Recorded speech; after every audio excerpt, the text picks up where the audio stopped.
Good morning. Today I want to talk to something deceptively simple, but also incredibly powerful. It's a practice I've been cultivating in my own life for many years now.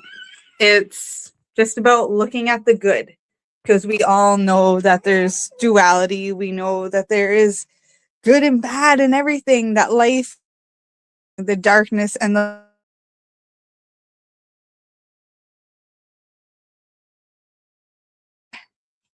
in a lot of ways, we could also say that that is good versus evil. I got Riley here. I'm just going to pick her up and put her in her favorite spot, the sink.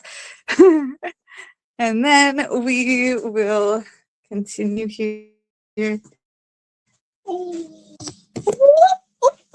go, little girl.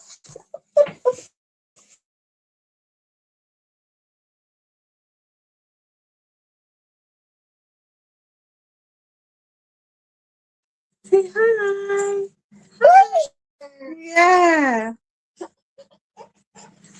So while she's there, I can come back to focus. So yeah, we're going to take a look at the good and how to look at the good, but not in a toxic positivity way, not in a just think happy thoughts or a fake it till you make it. That's all garbage advice, because the truth is you got to practice. Think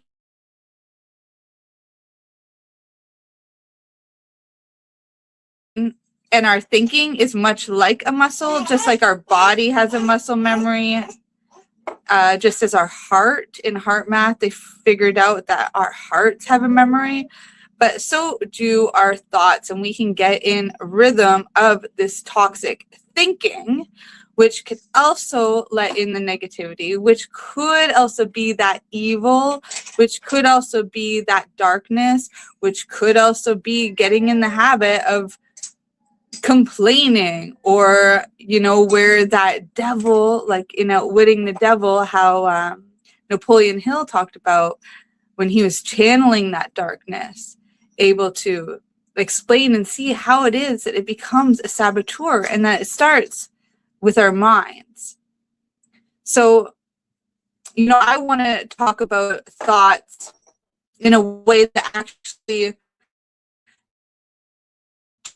changes your nervous system.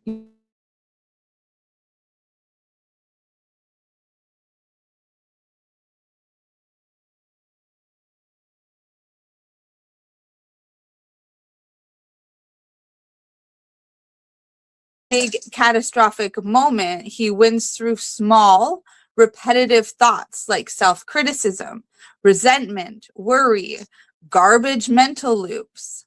And the way out isn't force, it's conscious action. What we focus on, we feed, and what we feed grows. So we can think about our mind as a garden. We can think about the automatic negative thoughts as ants. It's an acronym for ants. Ants can colonize. Without you even seeing how many are there, if we look into nature, there's entire colonies under the earth, under our feet, that we can't see. But they are very dominant, and they are very, very strong. And that's the automatic negative thoughts. So we need to get all of that out of us.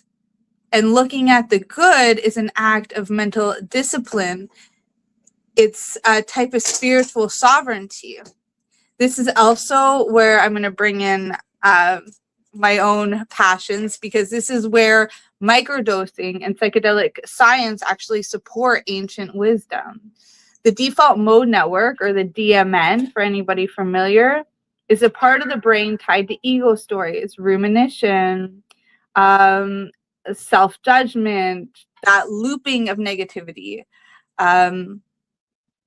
Microdosing and intentional psychedelic work can solve, so it's not so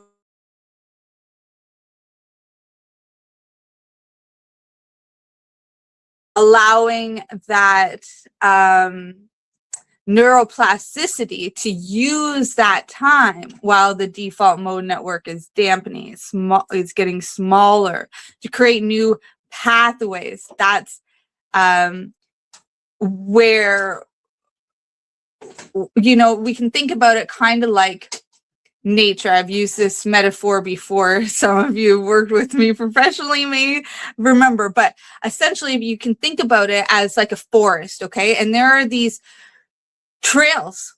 You know, the first time you start thinking things, or the first time these beliefs or negative thoughts start, or any thoughts,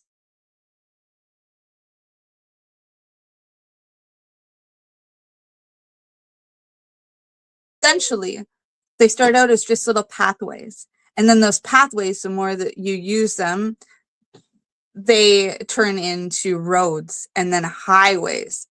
What we do when we're working with the psychedelics is essentially close off all the highways, and then you're forced to create new trails, new roads, because the old ones are not accessible in the time. And because of that, we can then, through the integration work, turn those new paths that we've created through neuroplasticity, rewiring the brain, creating new connections in the brain, we can turn them into roadways and highways that we use more often, more consciously, more mindfully, essentially reprogramming our life. And here's the part that matters most. The medicine doesn't do the work for us, integration does. True psychedelic integration goes far beyond the medicine. It becomes how we talk to ourselves, how we respond when we fall short, how we meet our emotions, how we choose love again and again and again. No matter how many times our heart is broken, we choose to keep it open. And eventually becomes the baseline, not because life is perfect, but because we've trained ourselves to return to that place. I want to share something personal too, because it's deeply shaped this practice for me. In my own DMT experience, I was working with Bufo, with the beautiful shaman out in Oregon, and I was shown something so simple, you know, and it was that I could be safe to release, safe to let go. Then I went up into, so I had the big emotional release. Then there was something inside of me that said, this work is just started. Like, it's not over yet. So I went up into BC because my travels weren't over either. So I kept going up the West Coast. And as soon as I met up with friends of mine, they said, Ashley, we've got some shaman here from Mexico working with Bufo. Do you want to come? I was like, you got to be kidding me, because I just sat with Bufo and, you know, I did a big release emotionally, and you know, I'm feeling safer and more connected with this medicine. And it also told me that my work is not done yet. So, you know, what are the odds? I just thought, okay, this is a synchronicity, I'll go. And there, the lesson was that there is no pain, there's only love, no punishment, no shame, no hierarchy, no presence. It's just a being. And what I was taught was that this isn't an escape world. It's this frequency that can bring us back to ourselves, to this world. Because you're talking. She's got a lot to say too. You know, essentially, in this experience, I was being crucified on the cross. I'm not sure why it was like I was blasted throughout history. I'm not even that religious of a person. I'm definitely more on that spiritual side. There's no dogma for me. But in this experience, I was blasted throughout history.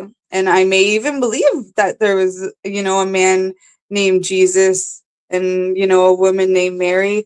Those could have been real people. And if they were definitely rebels, because that's the feeling that I got walking in that old land.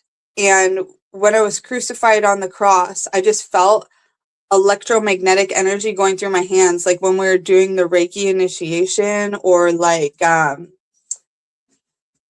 anybody can really who's worked with high dose medicines, you know, there are frequencies that you can hear and sensations you can feel in your body. And this was very magnetic, electrical, going through my hands and right into my heart.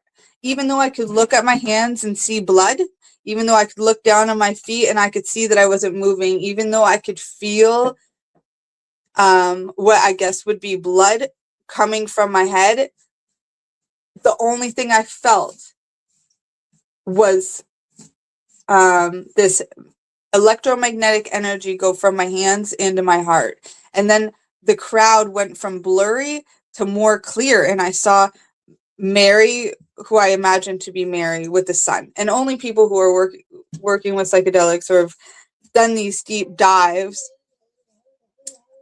may understand this. It doesn't mean that I think that I'm Jesus or anything. What it means and what it validated for me is that there is a Christ consciousness. Whether or not there was a Christ as a character, as a being, there is this energy that was shared.